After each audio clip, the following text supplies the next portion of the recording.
Balasore, one of the backward districts of Odisha, has an 89% rural population.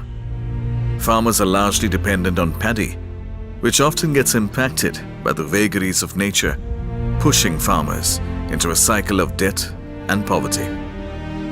In 2014, we at Nalanda Foundation started working in the villages along the Balasore-Kharagpur Expressway project of IL&FS Transportation Networks Limited.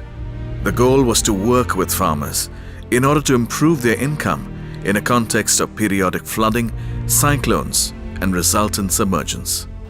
So we thought we'll do something on agriculture, and then we went to the villages. Then we understood that the problem was something different. It was about flooding. And then we had a challenge because we were thinking about agriculture productivity. So then we thought, why not to convert this challenge into an opportunity? Then we sat with the committee. So one thing we noticed that they know fishery. As the fields went under several feet of water, they were utilized as natural ponds for inland freshwater fishery. The story began with 40 farmers, but soon over 150 farmers joined in. And as of now, over 350 farmers are part of the program. Our intervention helped those 150 farmers to reach a turnover of 1 crore within a period of 1 year, wherein those farmers earned a net income of 40,000 to 60,000 per annum. Slowly, we are working on making these farmers sustainable. Inland fishery in Balasore district is just one of the many success stories scripted by the Nalanda Foundation, a CSR arm of the IL&FS group. Nalanda Foundation was set up sometime in the mid-90s. IL&FS's work in infrastructure showed very clearly that it had to integrate local communities into the project design. And the thinking at that time was that what do we need to do to ensure that every project that is actually implemented impacts everybody, including people living along that road. On the one hand, it's income. On the other hand, it's quality of life, access to education, access to other opportunities that markets can provide. And these are part of what is called livelihood. So Gulmeher is a producer company of waste pickers in Delhi. So when we started, we tried to skill them in certain jobs, but they wanted livelihoods. So we got jobs to them rather than take them to the jobs. Gulmeher not only provides skills that will bring waste pickers a sustainable cooperative business of their own, but also provides basic schooling to kids, fending for themselves in their ghetto neighborhood, while their parents picked garbage in the city's dump yards to earn a living. One of the key requirements for us in any catchment area that we're working in is to ensure that people's livelihoods improve.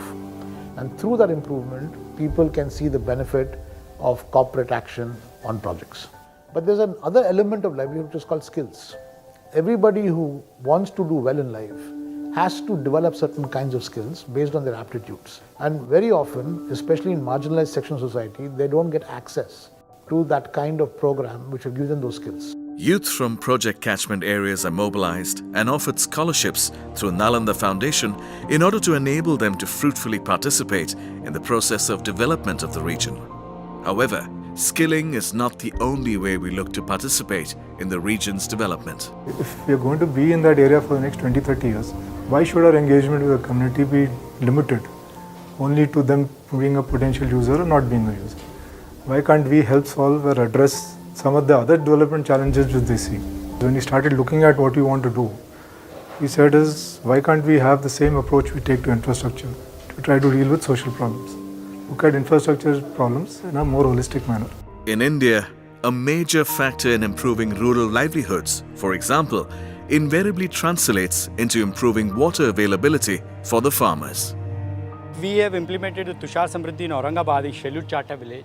After a year and a half, surrounding villages have seen the results and they have come to the Scheduled Charter. They have understand the project, what we have done, and they've gone back and themselves implemented in few of the villages. We worked on the groundwater recharge aspect of Motaleja, where we have desilted a lake. Post monsoon, I've recently visited Nanaleja, Kutch, and we saw that the lake has been completely filled with water. And even the individual farmers' well, like the defunct wells now have been restored with good water, and the water level has improved as well as the water quality has improved. The design challenge is to come up with a robust social intervention design. A combination of in-depth research and empathy is mandatory. As you learn on ground, the ideal development process takes time. So a lot of these friendships that you're building through the teas that you're having, through the lunch that you're having, is key to understanding what is required in the project and how the project needs to be bettered. Every project, in order to scale up, what Nalanda Foundation did is to pour the energy to involve experts, to involve researchers, to involve people who can make that project different than the other projects. When people from various walks of life bring their wealth of experience to a team guided by a vision, it brings in a change in the constituency for good and has larger and lasting impact on the lives of people. We implement along with implementation partners. Could be an NGO, could be a private company. And these are long-term relationships. What is the best way of dealing with the water scarcity issue in Aurangabad? I'm not an expert on water, right?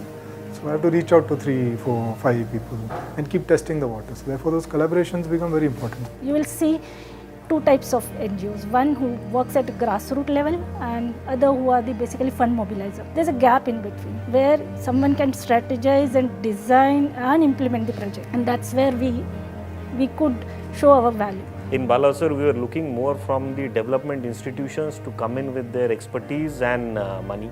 Whereas in Aurangabad, the collaboration is by the industries and more on a suo motu basis.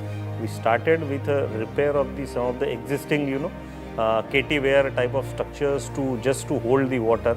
But our first step has given confidence to the other industries in the area, and those industries have joined. And our investment of rupees 25 lakhs in the first year has resulted in an investment of 3 crore in that region. Working with communities is a challenging assignment, and those challenges come in different forms.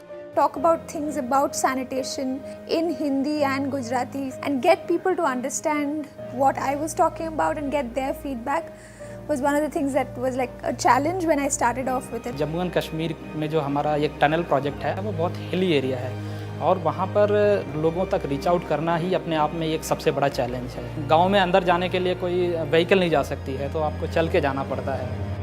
The real reward is being able to be part of the solution and trying to figure out ways to deal with the complex social problems.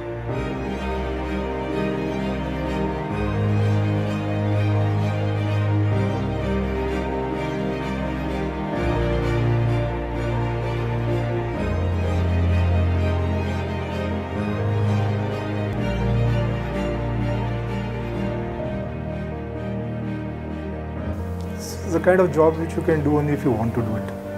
It's not the kind of job you can get people to do it by asking them to do it. Right? So hopefully I have a team which wants to do this. You make your bosses happy, you make your clients happy, you're making people happy.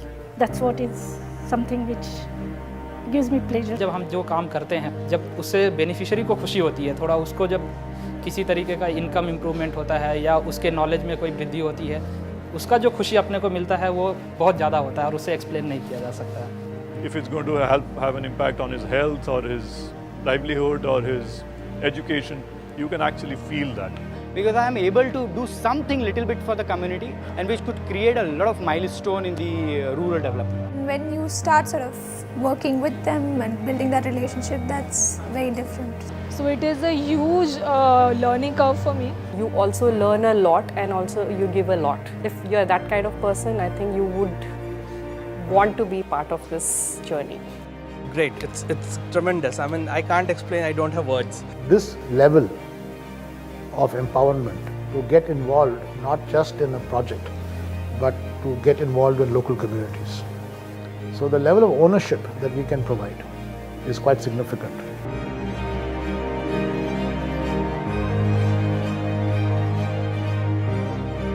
As we continue this journey, paving roads into untouched hearts and communities, we are constantly looking out for the hands of like-minded souls to hold more minds to collaborate, and for shoulders who'd step in to share the load.